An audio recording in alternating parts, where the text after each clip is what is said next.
ازيكم عاملين ايه؟ يا رب تكونوا بخير وفي احسن حال. احنا لسه مكملين مع بعض في رحلتنا ازاي تتعلم الكمبيوتر صح او اساسيات استخدام الكمبيوتر. مش هطول عليكم وهنبدأ في الشرح على طول. دلوقتي انت لو عايز تضيف خطوط للكمبيوتر بتاعك، الخطوط ديت هتستخدمها ازاي وفي ايه؟ انا دلوقتي عايز استخدم خط. انا دلوقتي الجهاز بتاعي فيه 5 6 10 خطوط بالكتير. انا في شوية خطوط عجباني وعايز انزلها.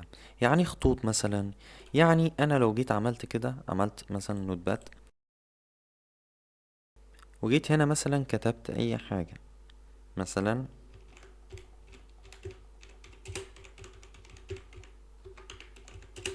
كتبت مثلا اساسيات الكمبيوتر. انا عايز اغير الخط ده، هغيره ازاي؟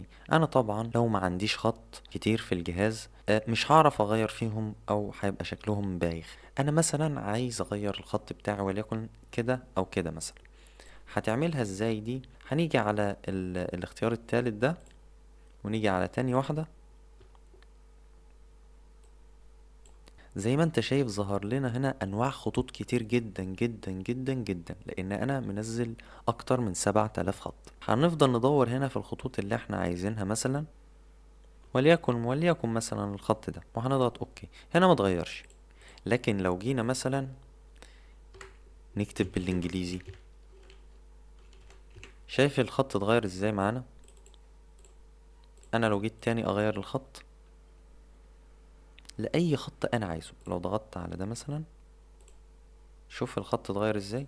الموضوع سهل. طيب انا دلوقتي اضيف الخط للجهاز ازاي؟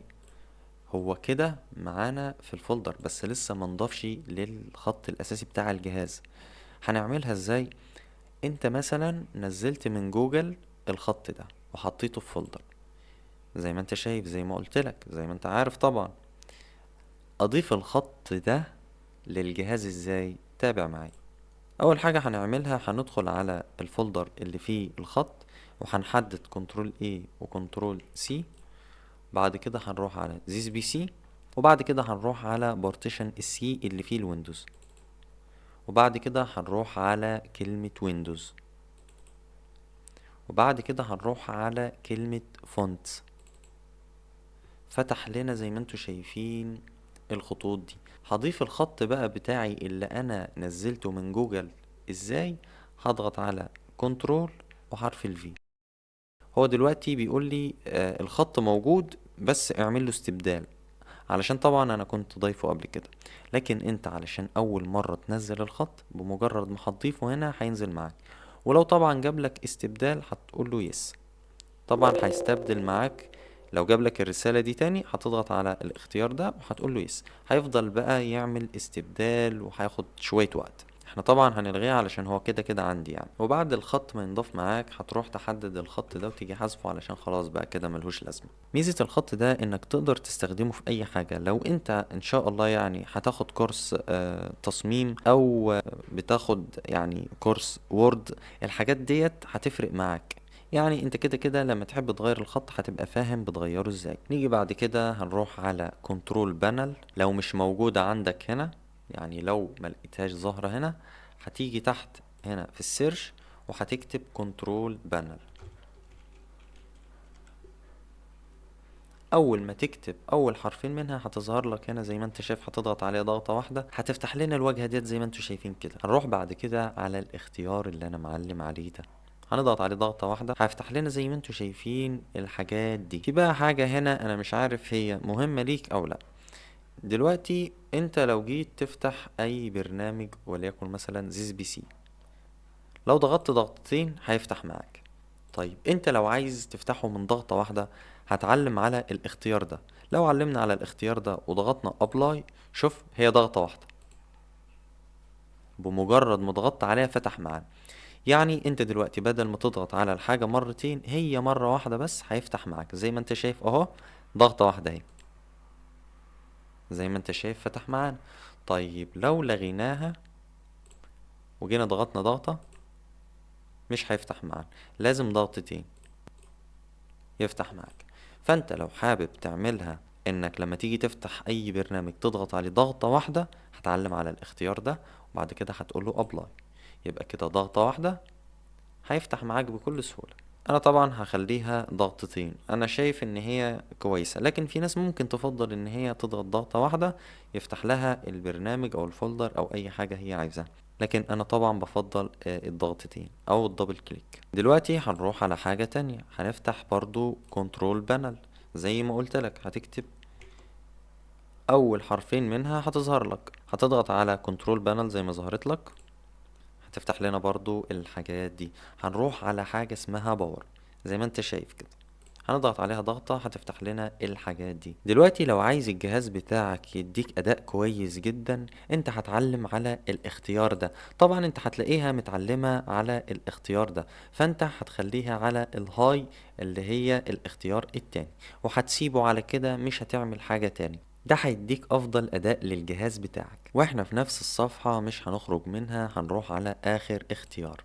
بالنسبة بقى للاختيارين دول فهم يعتبر وضع السكون زي الموبايل بالظبط. انت في الموبايل ممكن لو ما استخدمتوش مثلا لمدة دقيقة بيفصل، الشاشة بتضلم. ممكن بتعمله بعد 5 دقايق، ممكن بتعمله بعد 30 ثانية مثلا. هي نفس الفكرة في جهاز الكمبيوتر بتاعك. انت هنا بتقوله بعد دقيقة ضلم، يعني بعد دقيقة مثلا هيجي الجهاز الشاشة بتاعته مضلمة. انا يعني شايف انك تقفلها احسن، هتخلي الاتنين نيفر. ليه؟ لانك انت كده كده كل شوية ممكن الجهاز بتاعك يفصل، انت حابب تستخدمه ممكن كل شوية يفصل، هتبقى حركة مش لطيفة. فانا شايف انك تسيبه شغال على طول، او لو انت حابب انك تخليه مثلا يفصل بعد وقت محدد، انت مثلا ممكن تختار الوقت اللي انت عايزه من هنا، وبعد كده هتقول له سيف. عندنا حاجة خاصة بالهارد، وهي ازاي تفحص الهارد بالكامل ولو في مشاكل يتم اصلاحها. دلوقتي هنروح على زيز بي سي، وبعد كده هنروح على بارتيشن السي، هنضغط عليه كليك يمين ونختار اخر اختيار، وبعد كده هنضغط على كلمة تولز، وبعد كده هنضغط على كلمة اوبتمايز، هنقول له يس.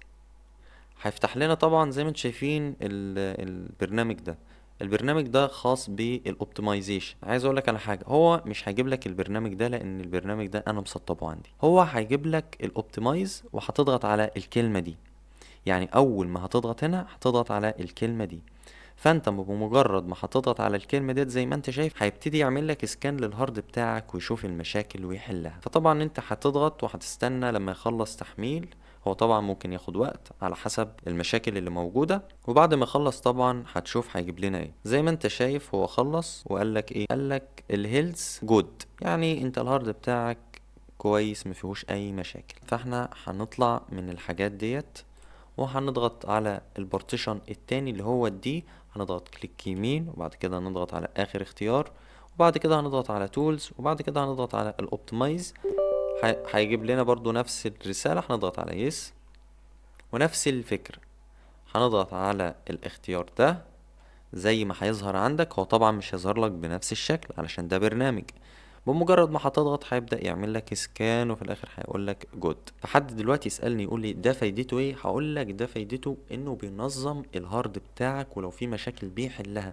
يعني من الاخر كده بيرتب لك الهارد بتاعك وينظمه لك. زي مثلا ما عندك كرتونة حاطط فيها علب بالترتيب، انت لو عايز توصل لعلبة معينة انت عارف مكانها فين، لكن لو ما عملتش كده هيبقى نفس الكرتونة بس انت رامي فيها العلب مش مترتبة. ميزة بقى الاوبتمايز اللي هي بتنظم لك بقى ده كله وترتبه لك وتحط لك كل حاجة في مكانها، بحيث ان الهارد يبقى منظم ومفيهوش اي مشاكل. تعالوا معايا كده هوريكم حاجة. هنروح على كنترول بانل زي ما قلت لك، لو ما لقيتهاش هنا هتنزل تحت هتكتب كنترول بانل هتظهر لك، هتضغط عليها هتفتح لك الحاجات دي.